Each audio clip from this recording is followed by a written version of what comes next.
Biden और मोदी के बीच कुछ ही देर में वर्चुअल मीटिंग शुरू हो जाएगी। इस खबर पर हमारी पूरी नजर है। लेकिन एक और बड़ी खबर है। अब से थोड़ी ही देर पहले जेएनयू पत्थरबाजी केस में दूसरी एफआईआर दर्ज हो गई है। एबीवीपी की शिकायत पर लेफ्ट विंग के पत्थरबाज छात्र नेताओं के खिलाफ मुकदमा लिखा गया है। मध्य प्रदेश के खरगोन में 84 दंगाई पत्थरबाजों को जेल भेजा गया है। बड़वानी में 8 गिरफ्तारियां हुई हैं। खरगोन और बड़वानी में बुलडोजर भी चलने लगा है। गुजरात के साबरकांठा में रैपिड एक्शन फोर्स तैनात की गई है और गुजरात के आनंद में फोर्स ने फ्लैग मार्च भी किया। लेकिन यह सब हुआ क्यों? अचानक इतने पत्थरबाज कहां से आ गए कि शहर शहर ऐसा एक्शन प्लान बनाना पड़ रहा है? यह मामला संयोग और प्रयोग के बीच का है या 100% कोई ना कोई प्रयोग हुआ है? 15 मिनट की एक रिपोर्ट देखिए, आपको सारे सवालों के जवाब मिलेंगे।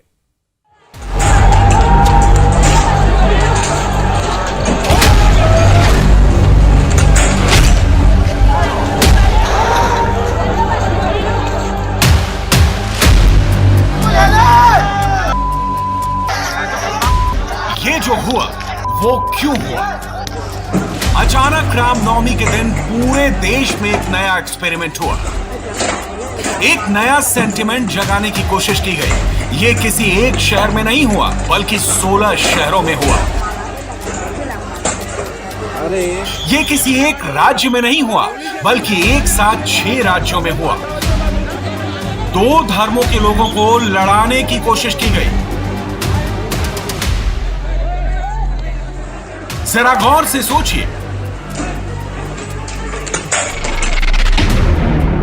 मॉडस ऑपरेंडी एक था, टारगेट भी एक था, हथियार भी एक था, पत्थर।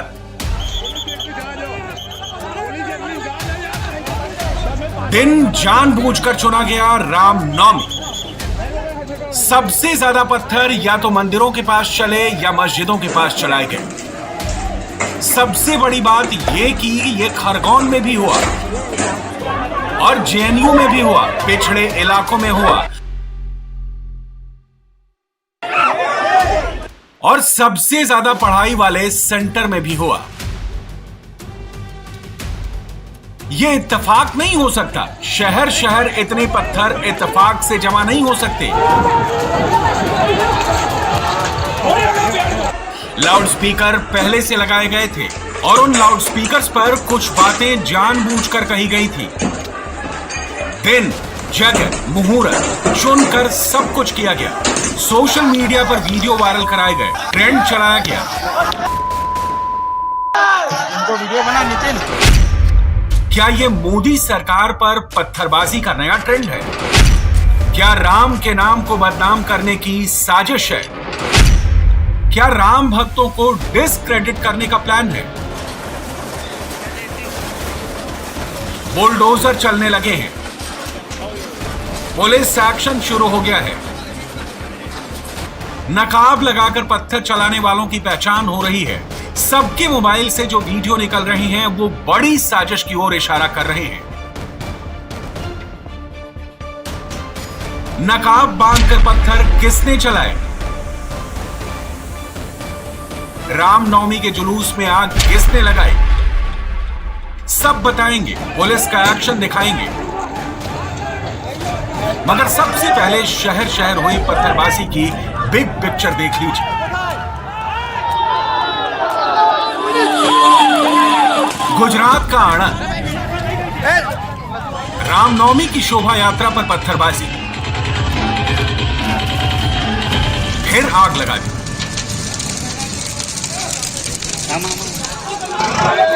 गुजरात का साबरकांठा,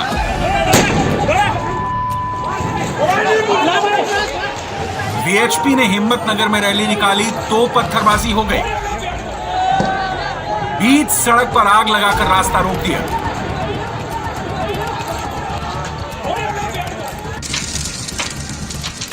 झारखंड के लोहरदगा में उपद्रवियों ने रामनवमी मेले को आग लगा दी, गाड़ियां जला दी और लोगों को जख्मी कर दिया। एमपी के खरगोन में भी रामनवमी के जुलूस पर पत्थरबाजी हुई। 6 पुलिस वाले सहित 24 लोग घायल हैं। खरगोन के एसपी सिद्धार्थ चौधरी के पैर में गोली लगी। बवाल के बाद कर्फ्यू लगाना पड़ा।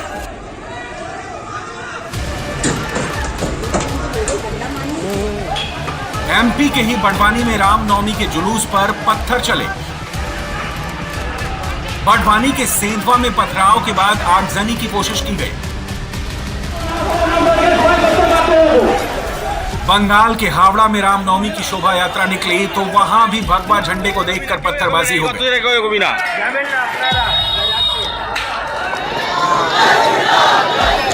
बांकुड़ा में रामनवमी का जुलूस निकला तो पश्चिम बंगाल पुलिस ने ही डंडे मारने शुरू कर दिए।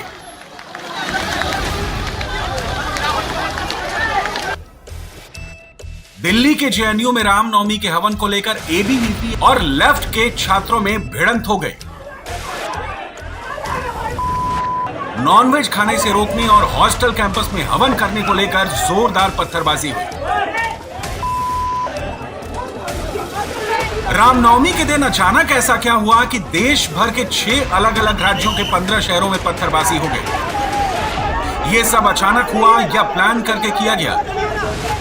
क्या मोदी सरकार के खिलाफ कोई धर्म युद्ध छेड़ दिया गया है या कोई नया नैरेटिव फैलाने की कोशिश शुरू हुई है? राहुल गांधी ने मौका मिलते ही मोदी पर वार किया। राहुल कहते हैं कि नफरत और हिंसा हिंदुस्तान को कमजोर कर रही है। राहुल की लाइन वही है जो ओवैसी की लाइन है। भड़काऊ भाईजान कहते हैं कि रामनवमी के जुलूस में मुसलमानों के खिलाफ हेट स्पीच दी जाती है। सबसे पहले आपको एमपी के खरगोन ले चलते हैं, जहां दंगाइयों के घरों पर बुलडोजर वाला एक्शन शुरू हो चुका है।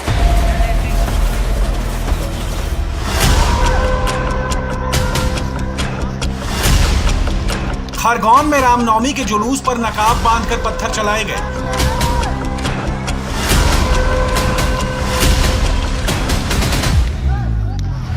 सारे वीडियो निकालकर एक एक फ्रेम मिलाकर मध्य प्रदेश पुलिस ने दंगाइयों की पहचान शुरू कर दी है।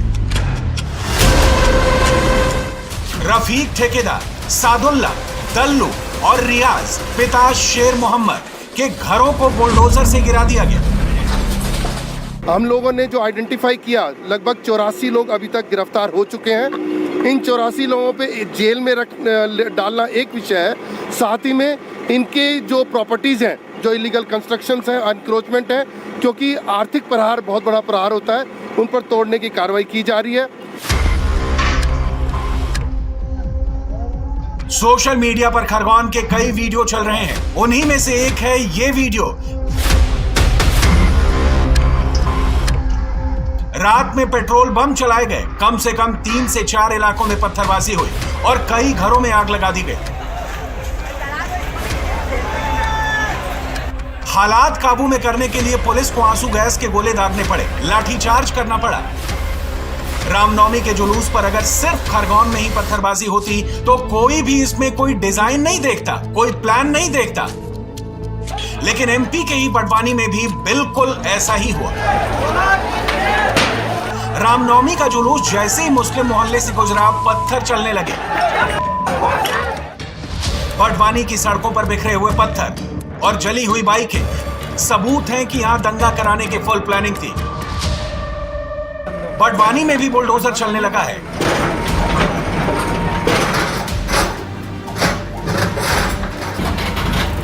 दंगाइयों के घर और दुकान मिट्टी में मिलाए जा रहे हैं।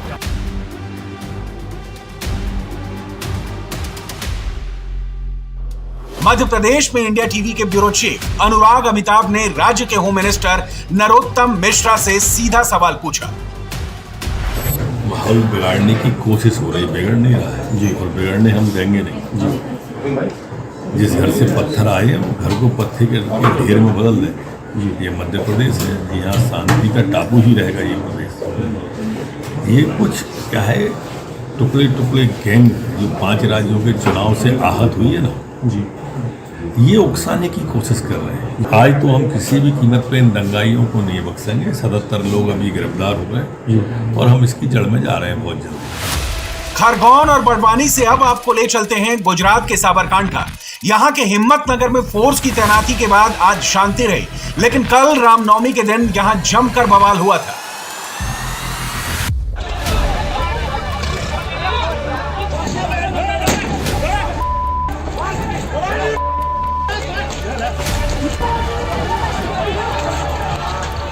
कल हिम्मतनगर में भड़की हिंसा के बाद फिलहाल शहर में शांति है। शहर के अन्य इलाकों में माहौल जो है वो भी नॉर्मल दिख रहा है, लेकिन पुलिस की तरफ से और प्रशासन की तरफ से अब तमाम प्रयास किए जा रहे हैं कि शहर में जो सौहार्दपूर्ण वातावरण है वो इसी तरह बना रहे। और इसीलिए अगर आप देखेंगे यहाँ पे आरएफ की टीम्स को भी बुला लिया गया है, एसआरपी की टीम्स के अलावा, और आरएफ की 2 कंपनीज इस वक्त हिम्मतनगर शहर में मौजूद हैं। लगातार शहर के अलग अलग इलाकों में गश्त लगा रही हैं। आरएफ के जवान जो हैं ये शहर के अलग अलग इलाकों में आपको फ्लैग मार्च करते हुए दिखेंगे, ताकि शहर में जो लोग हैं उनके अंदर एक कॉन्फिडेंस रिस्टोर हो। साबरकांठा के हिम्मतनगर में रामनवमी की शोभा यात्रा पर हमला हुआ। यहां वीएचपी ने रैली निकाली थी, लेकिन दंगाइयों ने आग लगाकर रास्ता रोक दिया, फिर पत्थर चलाने लगे। इन घरों की खिड़कियां रामनवमी के जुलूस पर चले पत्थर से ही टूटी हैं। ये वही जीप है जिसमें जुलूस निकल रहा था। ये जीप जो है उसको लीड कर रही थी। इस जीप को यहाँ पे जला दिया गया है, और जो हिंसा भड़की उसमें आसपास के जो घर हैं उनके भी कांच वाँच टूटे हैं। यहाँ पे आप देखिए, ये जो दुकान है इसके कांच यहाँ टूटे हुए आपको दिख रहे हैं। तो दोनों तरफ से पथराव हुआ, और जिसमें दोनों ही पक्षों को काफ़ी नुकसान भी हुआ है। यहाँ पे आप देख सकते हैं जीप ये जली हुई है, इधर ये ऑटो रिक्शा और ये बाइक जो है ये जली हुई है। अगर इधर आप देखेंगे लोगों के घर जो हैं, लोगों के जो लारी गल्ले हैं या छोटे मोटे जो झोपड़े हैं वो भी यहाँ पे जले हुए हैं। उनके निशान यहाँ पे अभी भी आपको देखने को मिलेंगे। हिम्मतनगर में पत्थर चलाकर, आग लगाकर दंगाइयों ने सिर्फ दंगा कराने का प्लान नहीं बनाया था, उन्होंने लूट की साजिश भी रची थी। जाहिर है ये सब 1 मिनट में या 1 घंटे में नहीं हो सकता, इसके लिए पहले से प्लानिंग की गई थी।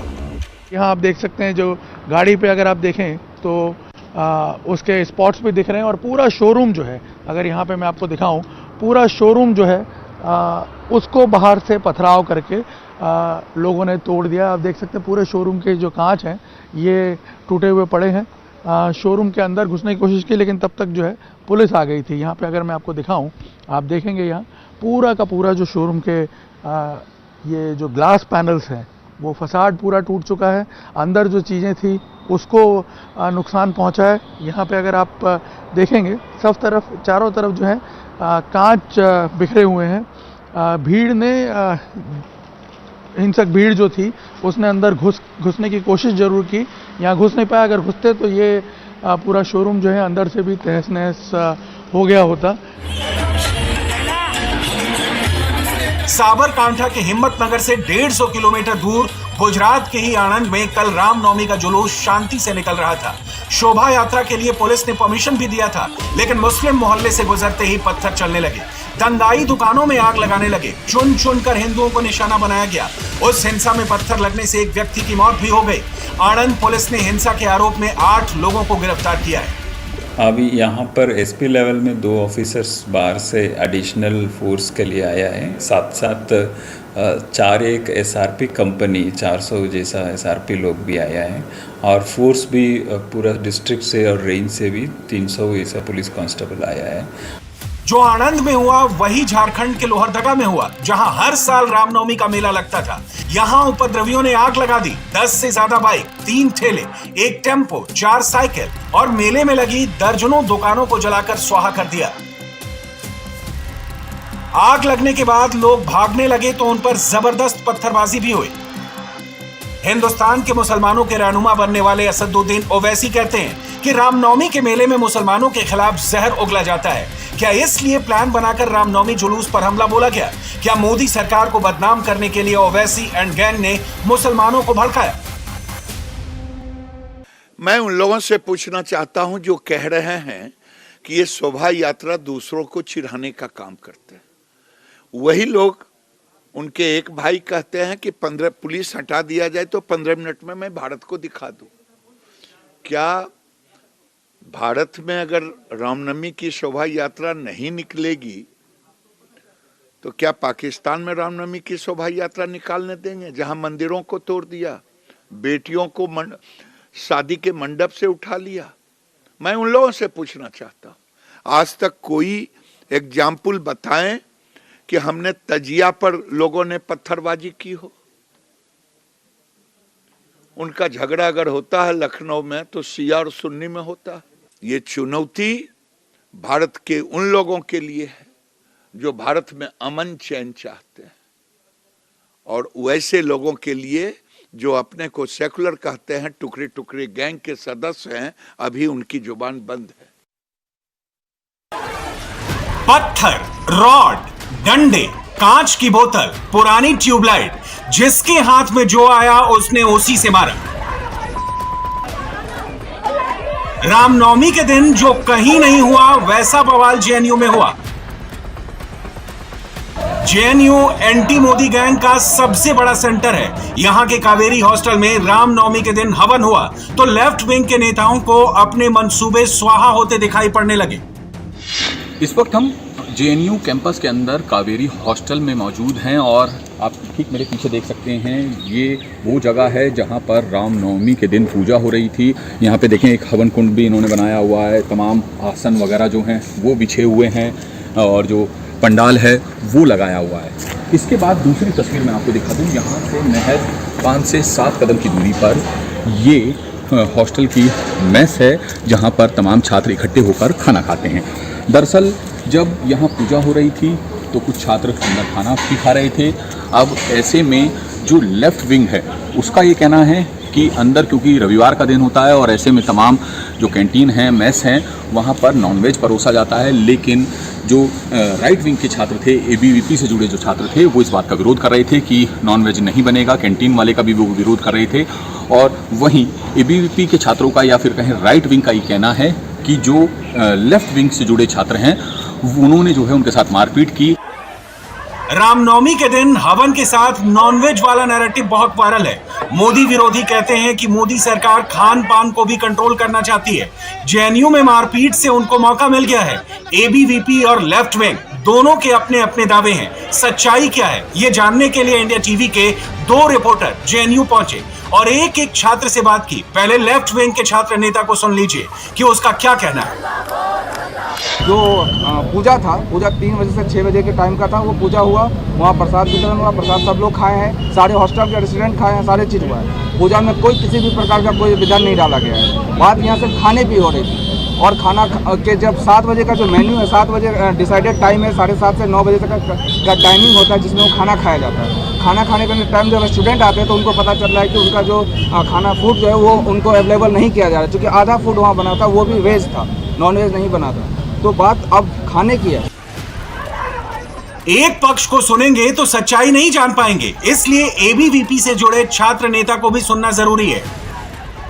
जैसे पूजा खत्म हुआ, हम पूजा खत्म करने के बाद हॉस्टल से बाहर आ रहे थे तो लेफ्ट वाले हाथ लगा के बैठे थे, हम पे एक एक करके अटैक करने लगे। क्या लगा आपके हाथ? पुराने वाली मरकरी का फ्रेम जो होता है ना, उससे उन्होंने मारने का कोशिश किया, मैंने डिफेंड किया, लेकिन नहीं, वो हाथ कटते हुए निकल गया। वो मतलब इसमें 5 आर्टिलरीज फटे हैं, 12 के आसपास टाका लगे हैं इसमें। सवाल ये है कि ये झगड़ा आखिर हुआ क्या? अगर इफ्तार और पूजा अगल बगल हो चुकी थी, फिर झगड़ा कब हुआ? कावेरी हॉस्टल के रेसिडेंट को कोई प्रॉब्लम ही नहीं थी, ना तो रामनवमी से और ना ही जो रामनवमी करवा रहे थे उनको इफ्तार से। दीवार के इस बगल हवन चल रही है और दीवार के इस बगल इफ्तार पार्टी चल रही है। दिक्कत थी लेफ्ट वालों को, जो लेफ्ट वाले ना कावेरी के वो रेसिडेंट थे, ना पूजा में श्रद्धालु थे। वो अपने आप को ज़बरदस्ती इस मुद्दे में खींच के लाए, घसीट के लाए हैं और लेफ्ट वाले के द्वारा पॉलिटिसाइज किया जा रहा है। मतलब कावेरी के जो रेसिडेंट जो मुस्लिम भी हैं, उन्होंने इस पूजा के लिए चंदा दिया है। एबीवीपी का दावा है कि लेफ्ट विंग के छात्र नेताओं ने उनको पूजा करने से रोका। लेफ्ट का दावा है कि एबीवीपी ने छात्रों को जबरदस्ती नॉनवेज खाने से रोका। दोनों ही पक्षों ने एफआईआर दर्ज करा दी है। पुलिस बाद में जांच करेगी। एक इन्वेस्टिगेशन इंडिया टीवी की टीम ने भी किया है। जेएनयू के इस पत्थरबाज को पहचानते हैं आप? ये ईंट चलाता है, पत्थर उठा कर मारता है, सब कुछ कैमरे पर कैद है। इस छात्र नेता का नाम है हरेंद्र सेस्मा। ये जेएनयू में एसएफआई का प्रेसिडेंट है। पवन नारा ने हरेंद्र सेस्मा को ढूंढ निकाला। आपका वीडियो भी एक वायरल हो रहा है जिसमें आप पत्थर उठा के फेंकते हुए नजर आ रहे हैं, क्या आप ही हैं वो? आप देखिए, जब सामने से कोई पत्थर फेंक रहा है, उस पत्थर को हमने पकड़ के वापस उनको दूर भगाया है। और मेरा पत्थर का जो आप टारगेट भी देखेंगे ना, वो नीचे रोड पे मारा हुआ पत्थर है, किसी भी स्टूडेंट पे अटैक नहीं किया हुआ है। और उस वीडियो से पहले का वीडियो देखेंगे आप तो वो डंडे और लाठियां चला रहे हैं और स्टूडेंट्स को वहाँ चोट लग गई थी। उनको बाहर निकालने का वहाँ से एक ही जरिया था कि उन लोगों को वहाँ से हटाया जाए, तभी वो लोग बाहर निकलेंगे। आप ही हैं? हाँ, ये वीडियो में मैं ही हूँ और इसके पहले का भी एक वीडियो है जो मैं आपको दिखाता हूँ। तो इसमें तो आप बहुत बड़ा पत्थर लेके मार रहे हैं, ये कौन सा सेल्फ डिफेंस है? ये सेल्फ डिफेंस, आप 20 लोग हमें मारने आएंगे तो उनको दूर भगाने का आपके पास क्या चारा है? और ये पत्थर भी नहीं थे, उन्हीं के द्वारा फेंका हुआ पत्थर था जो मैंने उठा के उन्हीं के पास में फेंका। देखिए आप नीचे से इकट्ठे कर रहे हैं। नहीं, नीचे पत्थर है ही नहीं, यहाँ पे उन्हीं का फेंका हुआ पत्थर है। अच्छा, नीचे से कोई पत्थर नहीं है वहाँ पे, वहाँ मैस का इलाका है वो पूरा का पूरा। हरेंद्र सेसमा ने कैमरे पर ऑन रिकॉर्ड मान लिया कि उसने पत्थर चलाया, पकड़े जाने पर सेल्फ डिफेंस का बहाना बना दिया, लेकिन बाद में अपने ही बयान से पलटने लगा। क्लैश नहीं हुआ है, एबीवीपी ने टारगेटेड तरीके से। अच्छा, आपका एसएफआई का प्रेसिडेंट पत्थर मारते हुए स्वीकार कर रहा है कि मैंने सेल्फ डिफेंस में पत्थर मारा? उसको नहीं, सेल्फ डिफेंस वो मॉर्फ फोटो है, वो एक्सेप्ट कर रहे हैं। अरे भाई इसके तरफ कह रहे हैं आपके सामने, इसके तरफ पत्थर आया है, उसने नीचे मारा है। नहीं, ये सेल्फ डिफेंस में कह रहे हैं मैंने मारा है। इसने नीचे मारा है, क्या बात कर रहे हो? जमीन पे मारा है। एबीवीपी के गुंडे अभी भी कैंपस में घूम रहे हैं, उनसे जाकर कुछ नहीं करोगे? हमारे भी पूछा हमने कि नॉनवेज पे आपका विरोध था कि ये क्या हुआ है? ये मारा है तो ये क्या हुआ? ये क्या हुआ है? इसमें भी सवाल पूछा है। एबीवीपी से एबीवीपी का सवाल पूछेंगे आपसे। आप उस समय से किए जा रहे हो। खरगोन हो या जेएनयू, साबरकांठा का हिम्मतनगर हो या झारखंड का लोहरदगा, रामनवमी के दिन एक साथ 16 शहरों में हुआ बवाल कोई संयोग नहीं हो सकता। ये 100% प्रयोग है। इसके पीछे वही लोग हैं जो सीएए और एनआरसी के विरोध में सड़क पर उतरे थे। भड़काने वाले नेता भी वही हैं। राम को, राम भक्तों को और राम की बात करने वाली पार्टी और सरकार को बदनाम करने के लिए पत्थर चलाए गए। कुछ पहचान लिए गए हैं, कुछ की पहचान हो रही है। एक्शन होगा, इस बात की गारंटी है। आज पाकिस्तान में पहली बार इतना जरूर हुआ कि एक सरकार गई और दूसरी बनी, और यह सब बगैर खून खराबे के हो गया। शहबाज शरीफ ने प्रधानमंत्री बनते ही भारत को लेकर, चीन को लेकर अपनी लाइन बिल्कुल क्लियर कर दी। शहबाज शरीफ मोदी से बात करना चाहते हैं, लेकिन आतंकवाद पर नहीं, कश्मीर पर। शहबाज शरीफ ने आज चीन की खूब तारीफ की, मोदी का नाम लिया, इमरान खान को खूब खरी खोटी सुनाई। शहबाज शरीफ की प्रधानमंत्री बनने से हिंदुस्तान को क्या फर्क पड़ता है, दिखाते हैं आपको एक रिपोर्ट।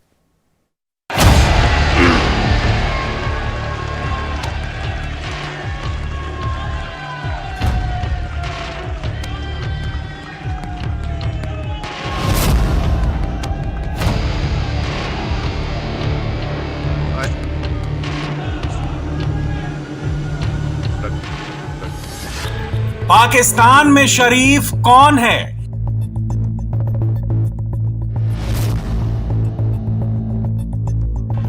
क्या शहबाज शरीफ के आने से हिंदुस्तान से दोस्ती होगी या कुश्ती होगी? नवाज शरीफ से नरेंद्र मोदी मिले थे, क्या शहबाज शरीफ से मोदी मिलेंगे? जब मोदी पहली बार प्रधानमंत्री बने थे तो उन्होंने शपथ समारोह में नवाज शरीफ को बुलाया था। नवाज शरीफ के कहने पर मोदी लाहौर तक चले गए थे।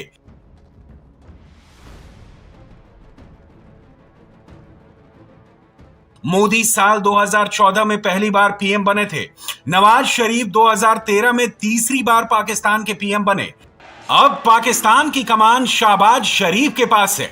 हिंदुस्तान को लेकर उनकी पॉलिसी क्या होगी, यह पाकिस्तान की तकदीर तय करेगी। मोदी के लिए शरीफ कौन? Because neighbors are not a matter of choice. I mean, it is something you have to live with. तो चूंकि हम हमसाए रहे, क्या हमें पाकिस्तान से, हम बदकिस्मती से हमारे ताल्लुकात भारत से सही न बन सके? मैं ये कहना चाहता हूं कि नवाज शरीफ ने भारत से जब अमन का हाथ बढ़ाया था तो वही नवाज शरीफ था जिसने अक़वाम मुत्तहिदा में असेंबली में वहां पर जाकर कश्मीरियों की हक खुद इरादियत, उनकी आज़ादी के लिए एक जोरदार, बहुत शानदार, इंस्पायरिंग तकरीर की थी। और आज जो गासबाना कब्जा किया गया अगस्त 2019 में, आर्टिकल 370 को ख़त्म कर दिया गया, तो मासवाए ये श्रीनगर रोड के अलावा और हमने क्या किया कि भारत के साथ हम अच्छे ताल्लुकात के ख्वाह हैं, लेकिन मसला कश्मीर के मुनसिफाना हल तक पायदार अमन कायम नहीं हो सकता। प्राइम मिनिस्टर मोदी को मैं ये मशवरा दूंगा कि आप समझें कि दोनों अतराफ जो गुर्बत है, जो बेरोजगारी है, जो बीमारी है, क्यों हम इस तरह अपना और आने वाली नस्लों का नुकसान करना चाहते हैं, आए कश्मीर का मसला अक़वाम मुत्तहिदा की करारदादों और कश्मीरियों की उमंगों के मुताबिक तय करें और दोनों तरफ इन गुर्बत को खत्म करें। जब इमरान खान पाकिस्तान की गद्दी पर बैठे तो पाकिस्तान भारत के संबंध सबसे खराब दौर में पहुंच गए। इमरान खान आए और चले भी गए, लेकिन प्रधानमंत्री मोदी ने इमरान खान से बात तक नहीं की। इमरान खान मोदी के फोन का इंतजार करते रह गए, मगर मोदी सरकार ने इमरान खान पर भरोसा नहीं जताया, क्योंकि इमरान खान के तार सीधे तौर पर आर्मी और आतंकवादियों से जुड़े थे। अब पाकिस्तान के पास मौका है भारत के साथ संबंध लिफ्ट करा सके, मौका है अपनी गलतियों को सुधारें और सही रास्ते पर चलें। वैसे पाकिस्तान में प्रधानमंत्री का चेहरा जरूर बदल गया, लेकिन दुनिया की निगाहों में एक भिखारी गया, दूसरा भिखारी गद्दी पर आ गया। ऐसा खुद पाकिस्तान के नए नवेले प्रधानमंत्री कहते हैं। साहब ने कहा हम तो अमेरिका के बगैर रह ही नहीं सकते, वो तो वेंटिलेटर है हमारा, हम घुटनों पे आ जाएंगे अगर अमेरिका ने कोई कदम उठा लिया। ऐसे भी अगर करेंगे तो फिर कहां से हम बराबरी की सतह पे ताल्लुकात मेंटेन करेंगे? Beggars can't be choosers. Please understand that. हमें अपनी कौम का पेट पालना है, खुदा की कसम खा के कह रहा हूँ।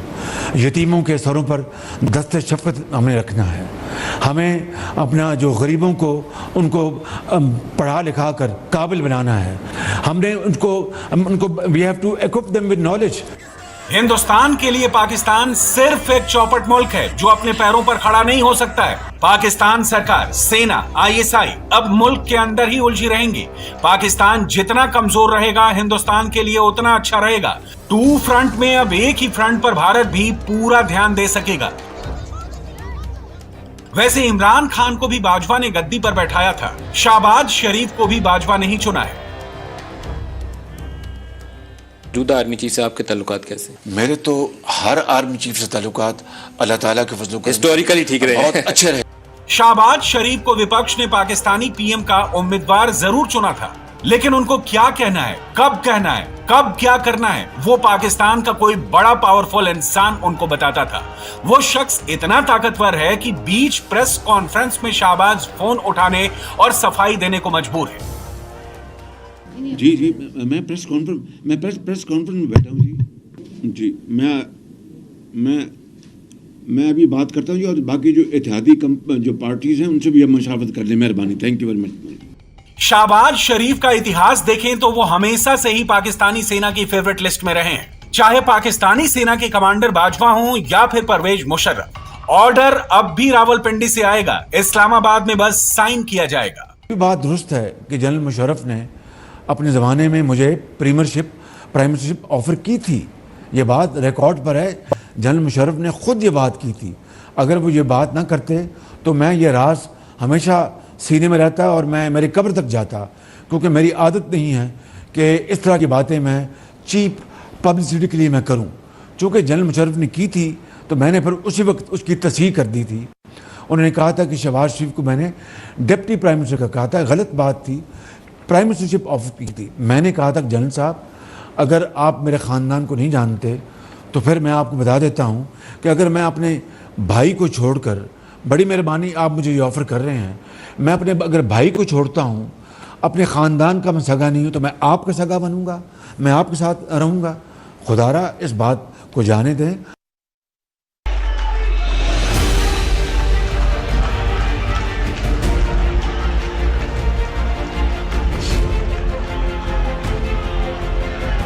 पाकिस्तान में संसद से लेकर सड़क तक ड्रामा नॉन स्टॉप जारी है। पाकिस्तानी संसद में नए प्रधानमंत्री का चुनाव होना था।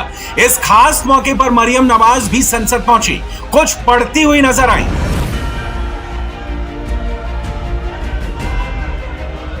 मरियम नवाज के इस क्लिप को बार बार पाकिस्तानी मीडिया में दिखाया गया। प्रधानमंत्री के नाम पर शहबाज शरीफ की मुहर लगनी थी, लेकिन PML के सांसद नवाज शरीफ के पोस्टर लेकर संसद में पहुंचे और इमरान खान के खिलाफ जमकर नारेबाजी हुई।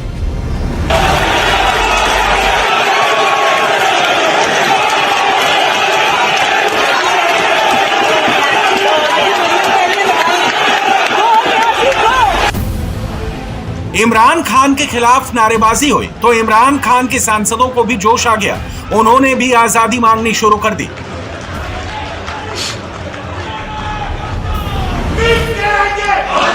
तमाम लोग खामोशी इख्तियार करें।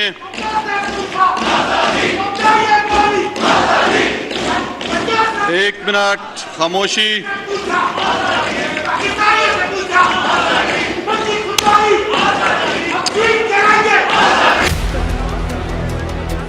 वैसे इमरान खान संसद की बिल्डिंग तक जरूर आए, लेकिन संसद हॉल में आंखें मिलाने की हिम्मत नहीं जुटा पाए। हालांकि उनकी पार्टी के लोग जरूर मौजूद थे जो इमरान खान का आखिरी संदेश संसद में पढ़ रहे थे। आज मैं अर्ज कर रहा हूं, क्लियर डिवाइड है। Let the people of Pakistan choose, let the people of Pakistan choose between a आजाद पाकिस्तान और एक गुलाम पाकिस्तान। यह है फैसला करने का। आज हमें देखना है कि हमें वही पुराना पाकिस्तान जिसकी बीमारियों का मैंने जिक्र किया है, आपको वो पुराना पाकिस्तान चाहिए या वो नया पाकिस्तान जिसका आज़म हम कर रहे हैं वो आपको चाहिए। उसके लिए अगर नए पाकिस्तान का आप ख्वाब देखना चाहते हैं तो दो इमरान खान को 2/3 अक्सरियत और फिर देखो नया पाकिस्तान बनता है कि नहीं बनता। इमरान खान ने अपनी कुर्सी बचाने के लिए साम दाम दंड भेद सब कुछ किया, जादू टोना टोटका भी आजमाया, लेकिन भाजपा ने इमरान खान का साथ छोड़ दिया था। सुप्रीम कोर्ट ने इमरान की आखिरी चाल नाकाम कर दी, जिसका दर्द संसद में भी दिखा। शाह महमूद कुरैशी ने जाते जाते सेना को भी मैसेज दिया, सुप्रीम कोर्ट तक संदेश भी पहुंचाया। तहरीक इंसाफ समझती है कि पाकिस्तान को एक मजबूत फौज दरकार है। हमारा खित्ते के ऐसे हालात हैं, हमारा एक ऐसा चालाक दुश्मन हमारी मशरक की तरफ पर बैठा है। हमें एक मजबूत प्रोफेशनल फौज पाकिस्तान की जरूरत है। कुछ केसेस होते हैं जो सालों साल लटके रहते हैं और कुछ केसेस होते हैं जो घंटों में नतीजा निकल आता है। आज दरकार है हमें एक मजबूत आजाद अदलिया, पाकिस्तान के शहरियों की जरूरत है। हम सब मुस्तफी होने का ऐलान कर रहे हैं और जब संसद में ड्रामा पूरा हुआ तो इमरान खान की पार्टी ने संसद का बॉयकॉट किया और चल पड़े। पाकिस्तानी संसद में नए स्पीकर का काम आयाज सादिक ने संभाला। नया प्रधानमंत्री चुनने की कार्यवाही शुरू हुई। पाकिस्तान में भारत जैसी इलेक्ट्रॉनिक वोटिंग नहीं होती है। पाकिस्तान में विपक्ष अपना वोट बाएं गेट पर रखे रजिस्टर पर दर्ज करवाता है, फिर वहां से बाहर निकलता है। ऐसे ही पक्ष वाले दाएं गेट पर। वैसे इमरान खान की पार्टी से कोई नहीं था। जब तक शहबाज शरीफ के नाम का ऐलान नहीं हुआ, उनकी भतीजी मरियम नवाज कुछ पढ़ती रही।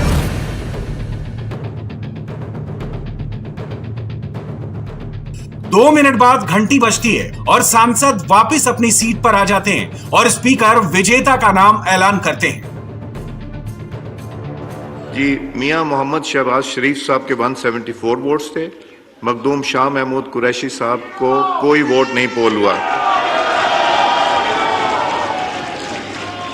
मियां मोहम्मद शहबाज शरीफ साहब is declared to have been elected as the prime minister of the Islamic Republic of Pakistan. कुर्सी बदली और पाकिस्तान का वजीर आजम भी बदल गया। शहबाज शरीफ पाकिस्तान का नया प्रधानमंत्री। पाकिस्तान के नए प्रधानमंत्री शहबाज शरीफ बने और बधाई मरियम नवाज को भी मिली, जिन्होंने सरकार बनने से पहले ही ऐलान कर दिया था इमरान खान को पूरा हिसाब देना पड़ेगा। हम इंतकाम नहीं लेंगे, लेकिन इस भूल में ना रहना, हिसाब जरूर लेंगे। ये जो लाहौर से बनी गाला तक मालगाड़ी चलती थी, मालगाड़ी समझते हो ना, जो लाहौर से बनी गाला तक मालगाड़ी चलती थी, और ये जो बिलियन ट्री स्कैंडल और ये जो अद्वियात का स्कैंडल, 122 अरब का LNG का स्कैंडल, ये जितने स्कैंडल्स थे, इसमें इंतकाम नहीं होगा लेकिन हिसाब जरूर होगा। इमरान खान अब जेल जाएंगे या पाकिस्तान छोड़कर भागना पड़ेगा? उनके साथ क्या होगा, क्या हो सकता है, इसका संकेत पाकिस्तान के नए प्रधानमंत्री ने पाकिस्तानी संसद से दे दिया। हम किसी बैरूनी साजिश का शिकार हुए या खुदा न खास्ता बैरूनी किसी ताकत के हमें वसाइल मिले, जिस तरह के फॉरेन फंडिंग में साबित हो चुका है, ये अगर खुदा ना खास्ता एक धेले की कहीं ये साबित हो जाए या हमारी इन्वॉल्वमेंट साबित हो जाए, तो मैं यहाँ पर आपको गवाह बनाकर, उस खुदाए बुजुर्ग बरतर को गवाह बनाकर ये कहता हूँ कि मैं 1 सेकंड में वजारत उज़्मा से इस्तीफा देकर घर चला जाऊंगा जनाब स्पीकर।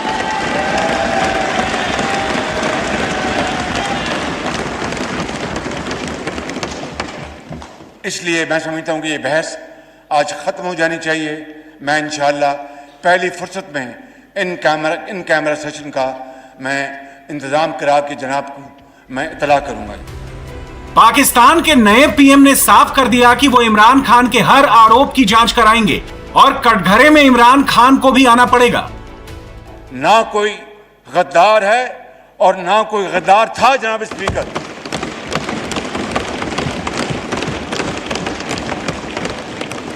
और मेरा मानना है कि अगर हमने इस मुल्क की जमहूरियत को आगे बढ़ाना है, मईशत को आगे बढ़ाना है, तो फिर डेडलॉक नहीं, डायलॉग से काम लेना पड़ेगा। तब्दीली बातों से नहीं आती।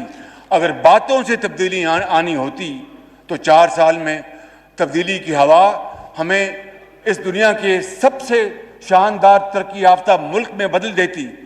खुदा जाने ये कैसी तब्दीली की हवा चली कि हर चीज बर्बाद होकर रह गई। पाकिस्तान का प्रधानमंत्री बदल गया, नई सरकार बनी, नए मंत्री बनेंगे, लेकिन पाकिस्तान का ड्रामा यूं ही चलता रहेगा। और आपको बता दें, प्रधानमंत्री नरेंद्र मोदी और अमेरिकी राष्ट्रपति जो बाइडेन के बीच एक वर्चुअल मीटिंग वो शुरू होने जा रही है। मोदी और बाइडेन कई मुद्दों पर बात करने वाले हैं, जिसमें सबसे बड़ा मुद्दा होगा यूक्रेन और रूस का युद्ध। रूस यूक्रेन युद्ध शुरू होने के बाद से मोदी और बाइडेन फोन पर पहले बात कर चुके हैं। क्वाड की मीटिंग में भी दोनों की वर्चुअल मुलाकात हो चुकी है, लेकिन आज ये दोनों नेता 1-to-1 वर्चुअली मीटिंग करेंगे। इस वर्चुअल मीटिंग पर पूरी दुनिया की निगाहें होंगी। आज ही आपको बता दें, वॉशिंगटन में भारत और अमेरिका के बीच 2+2 डायलॉग शुरू हुआ है। भारत के विदेश मंत्री डॉक्टर एस जयशंकर अमेरिकी विदेश मंत्री ब्लिंकन से मिल रहे हैं। रक्षा मंत्री राजनाथ सिंह अमेरिका के रक्षा मंत्री ऑस्टिन से मुलाकात कर रहे हैं। और इस तरह से भारत और अमेरिका के बीच ये आप कह सकते हैं कि हाल के दिनों में सबसे बड़ी बातचीत या वार्ता जारी है। ये आप देख रहे हैं व्हाइट हाउस की तरफ से ये प्रेसिडेंट बाइडेन की भारत के प्रधानमंत्री नरेंद्र मोदी के साथ वर्चुअल मीटिंग होने वाली है, इसके बारे में बताया जा रहा है और कहा जा रहा है कि जल्द ही ये बातचीत जो है वो शुरू होगी। इससे पहले आप देखिए, रक्षा मंत्री की जो बातचीत हुई है वहां पर अमेरिकी रक्षा मंत्री के साथ उसकी तस्वीरें भी आई और विदेश मंत्री की भी अपने काउंटर पार्ट से अमेरिका में आज मीटिंग हो रही है। तो 2 तस्वीरें आपके सामने, एक तरफ रक्षा मंत्री की मुलाकात अमेरिकी रक्षा मंत्री के साथ, दोनों तरफ के डेलीगेशंस भी मौजूद हैं, अफसर मौजूद हैं और राष्ट्रपति बाइडेन की प्रधानमंत्री मोदी के साथ बातचीत कभी भी शुरू Beijing is eroding the security of the Indo-Pacific region from its construction of dual-use infrastructure along your border to its unlawful claims in the South China Sea. And we will continue to stand alongside you as you defend your sovereign interests. आप देख रहे हैं रक्षा मंत्री की जो बातचीत हो रही है उसमें अमेरिका की तरफ से कहा जा रहा है, चीन को लेकर बात हो रही है और कहा जा रहा है कि चीन ने जैसा रुख भारत के साथ दिखाया है भारत की सीमाओं पर और साउथ चाइना सी में भी जिस तरह की किस्म की दादागिरी चीन करने की कोशिश करता है, तो हम पूरी तरीके से भारत के साथ खड़े हैं। भारत अपनी सीमाओं की रक्षा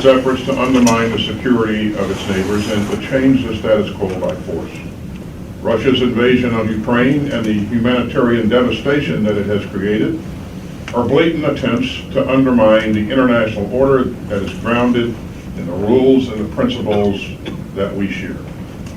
बीजिंग इसमें अकेला नहीं है, अपने पड़ोसी देशों की सुरक्षा को खतरे में डालने के लिए हम देखते हैं कि साथ ही साथ रूस का यूक्रेन पर हमला व मानवीय वध का जो उन्होंने यहाँ पे स्थिति पैदा की है, उसके उदाहरण के साथ में पता चलता है कि अंतर्राष्ट्रीय ऑर्डर को तोड़ा जा रहा है, जो कि नियमों और सिद्धांतों पर खड़े हुए हैं, जिन्हें कि हम आपस में साझा करते हैं आपके साथ।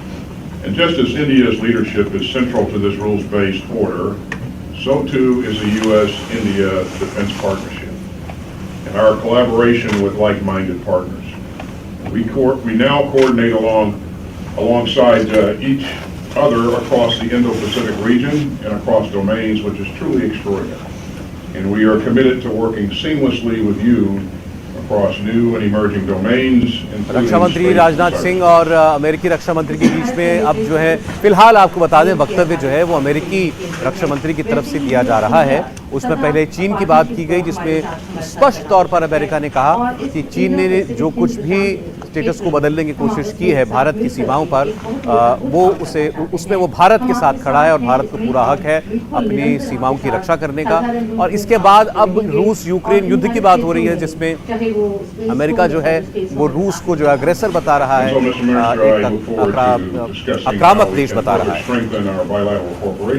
और आपको बता दें ये मीटिंग जो है ये पेंटागन में जारी है। तो एक तरफ पेंटागन में आप देख सकते हैं जो पेंटागन जो कि उनका हेडक्वार्टर है रक्षा मंत्रालय का, और दूसरी ओर वहाँ रक्षा मंत्री की बातचीत चल रही है। दूसरी ओर वर्चुअल मीटिंग राष्ट्रपति बाइडेन और प्रधानमंत्री मोदी के बीच थोड़ी ही देर में वो भी शुरू होने वाली है।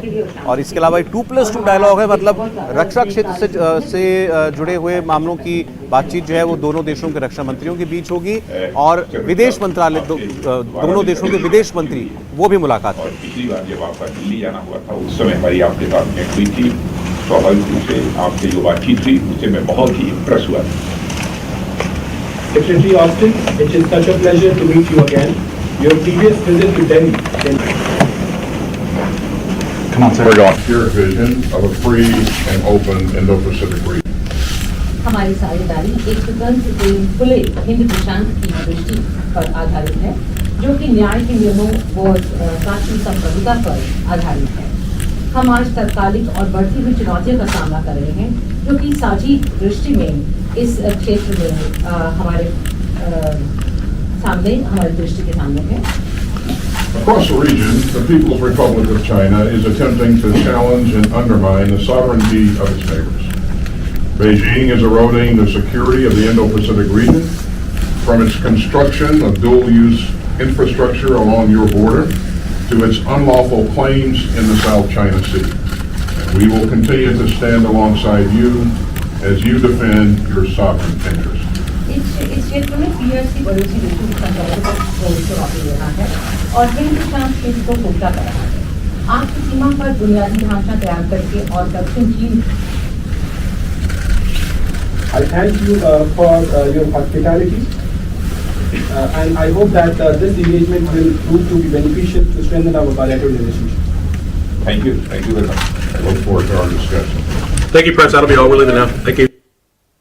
तो ये आप तस्वीरें देख रहे हैं अभी इस वक्त रक्षा मंत्री राजनाथ सिंह और अमेरिकी रक्षा मंत्री के बीच बातचीत की 2+2 डायलॉग जो है अमेरिका और भारत के बीच में जारी है। वॉशिंगटन की तस्वीर, पेंटागन में रक्षा मंत्री राजनाथ सिंह इस वक्त मौजूद हैं और दूसरी ओर आप वो तस्वीर देख रहे हैं जो कि वर्चुअल मीटिंग जो शुरू होने वाली है राष्ट्रपति बाइडेन और प्रधानमंत्री मोदी के बीच, उस पर व्हाइट हाउस की तरफ से ये जानकारी दी जा रही है कि थोड़ी ही देर में ये बातचीत जो है वो शुरू होगी। हम इसकी तस्वीरें आपको लाइव इंडिया टीवी पर दिखाएंगे।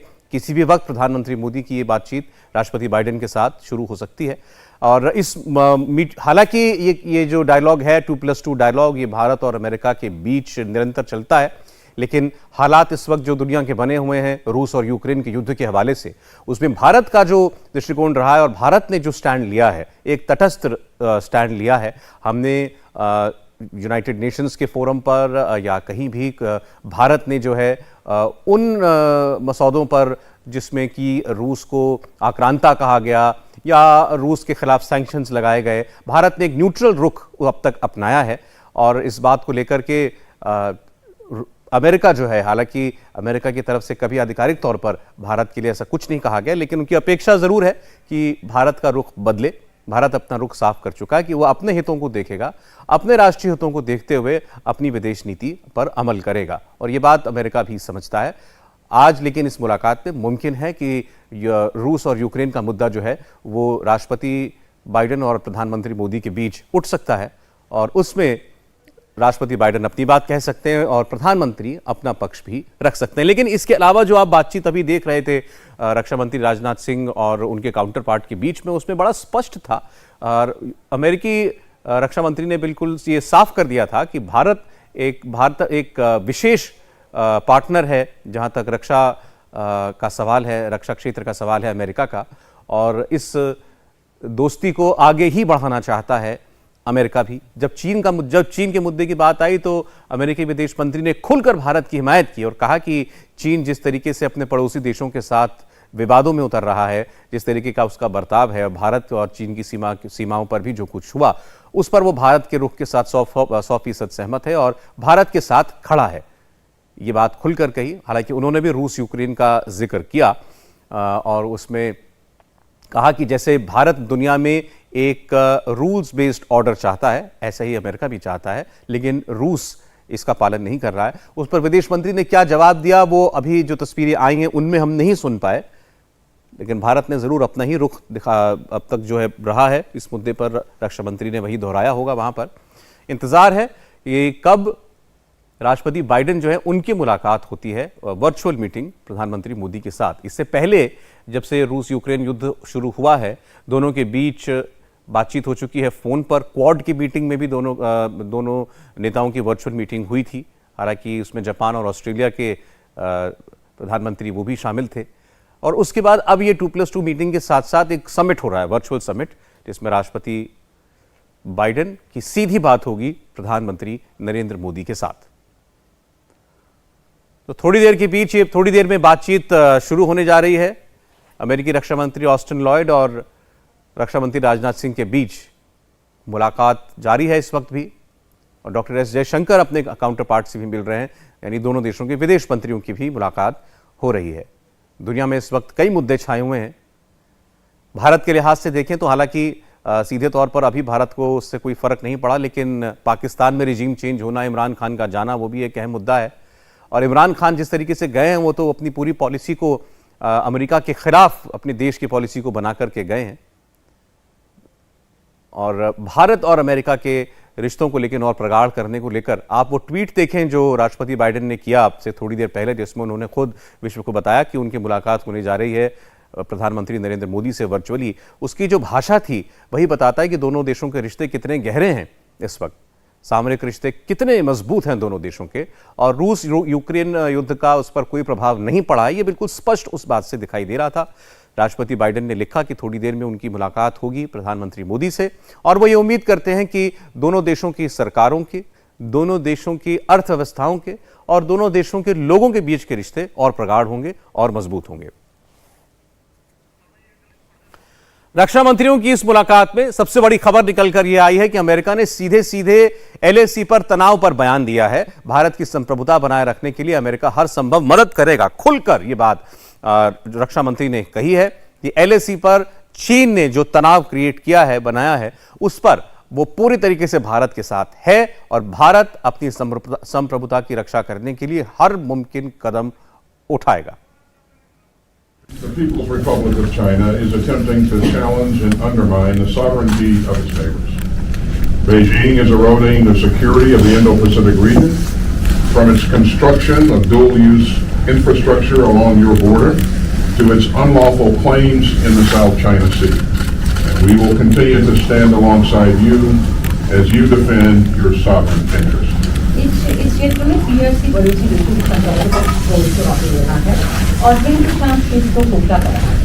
आपकी सीमा पर बुनियादी ढांचा तैयार करके और दक्षिण चीन।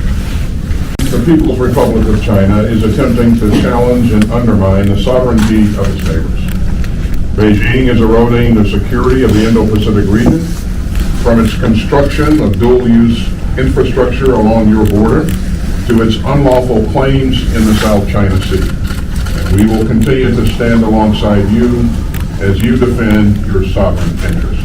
इस क्षेत्र में पीआरसी पड़ोसी देशों की संचालन पर वापस लेना है और हिंदुस्तान क्षेत्र को खोखला करना है। आपकी सीमा पर बुनियादी। The People's Republic of China is attempting to challenge and undermine the sovereignty of its neighbors.